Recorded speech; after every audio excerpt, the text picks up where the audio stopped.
In studio. Will you be going to this vigil, Chuka Umunna? Look, I understand people's worries about this, but to be frank, I think we have much bigger challenges facing us as a country, so I will not be there. I'll be focusing on other more important matters. But no disrespect to any of the colleagues who are going down there. I totally understand their kind of reservations about what is happening, and it's an important institution, of course. Yes, no disrespect you're welcome at all, to come because down. you're Why going to don't be you busy. come down, Sarah Jane? Yeah. You come down. Well, you and I, Chuka, are going to be busy this afternoon poring over these 5 new papers that are being published by the government today. Further details about Brexit negotiating strategies, everything from regulation of goods to data protection. And I catch you on a day when there's quite a lot of Brexit good news around, it seems, Mr. Umunna. I'm looking at a report here by UK leading economists saying that Brexit could boost the UK economy by £135 billion.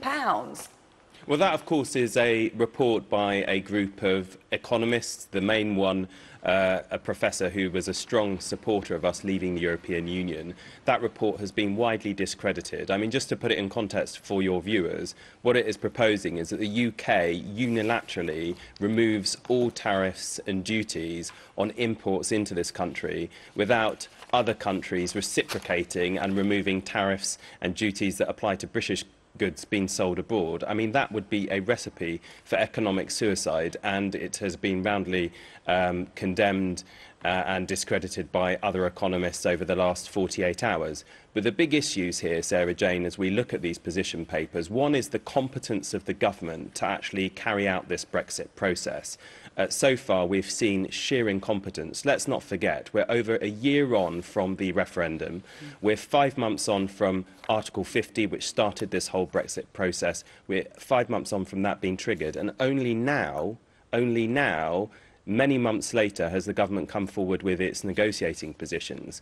And it doesn't seem, when you look at your reports over the last few weeks, that government is able to agree with itself, never mind reach an agreement with other EU countries. Okay. So you have had Liam Fox and Philip Hammond, the Trade Secretary and Chancellor respectively, taking really quite different views publicly on how to manage this process. So there's a real competence issue, and secondly, I think there's a real issue here as to whether Brexit, in the terms that it was sold to the British public and your viewers, there's a real question as to whether it's possible, even if you had a competent government, to deliver the things that people were promised if we voted to leave the European Union. Chuka, that report I put to you, you shot that down. I mean, that is predicting something that may happen in the future. There is no evidence to suggest that that might be right or it might be wrong. It is a prediction. However, when you look at some of the cold, hard facts of what have happened since the referendum, big names have committed to the future of the UK outside of the EU. I'm talking names like Tata Steel, Jaguar Land Rover, Ford, Google, IKEA,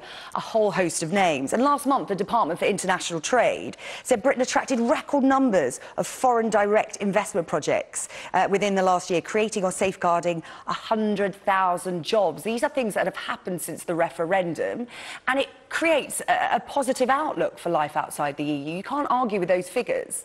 Well, I wouldn't argue for a negative outlook. I wouldn't want that, because it would be bad for my constituents. It would be bad for the businesses in my constituency that employ people. But is it not a vote of confidence in the way the government are handling the Brexit negotiations at the moment?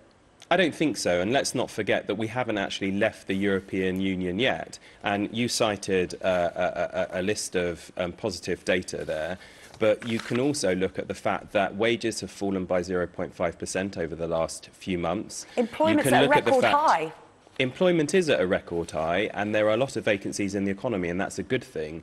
But the people who are in work are seeing their wages not keep up with inflation, and that means that your day-to-day existence is proving to be more expensive. And of course, part of what has pushed up inflation has been the depreciation of sterling. And of course, there are a number of other companies, you've cited a few there, but there are other companies in other sectors in the economy which have chosen and announced that they are going to move thousands of roles to the European continent and choose not to base the centre of their European operations in the UK because we voted to leave the European Union. But as you said, Sarah Jane, what I won't disagree with is obviously, if you look at the referendum, that took place in the context of predictions and hypothetical scenarios. We are now seeing now, post the referendum, and now this process has started, facts emerge. And let's look at the things that people were promised. The basis on which people voted to leave, those who voted to leave, £350 million extra per week for our public services. They were told that they would not be poorer. They were told that we would be able to have trading arrangements which were similar to those that we have now once we've left the European Union. They were also told that there would no longer be preferential access in terms of coming to our country, immigration, for other EU nationals. And what have we seen happen since? First of all, we're going to have to pay a big divorce bill and probably payments after that to continue accessing the single market. So there is not going to be that £350 million extra per week going to our public services. The EU Commissioner said you won't get the same trading arrangements, and government seems to have accepted there will have to be some form of free movement between the UK and other EU countries for EU citizens, not least because our NHS and our economy need those people to come and help drive our economy. I mean, Chuka, thank you very much. We have run out of time. I thought we were going to be talking there all the way until the papers were published this afternoon, but plenty to pore over later on. I look forward to talking to you once we've read these papers. But as I said, the proposal paper's coming out later today, ranging from regulation of goods to data protection. So much to pore through before we leave the EU. Chuka Umunna, thank you very much for your time. Thank you. You didn't frankly have the balls to put country before party.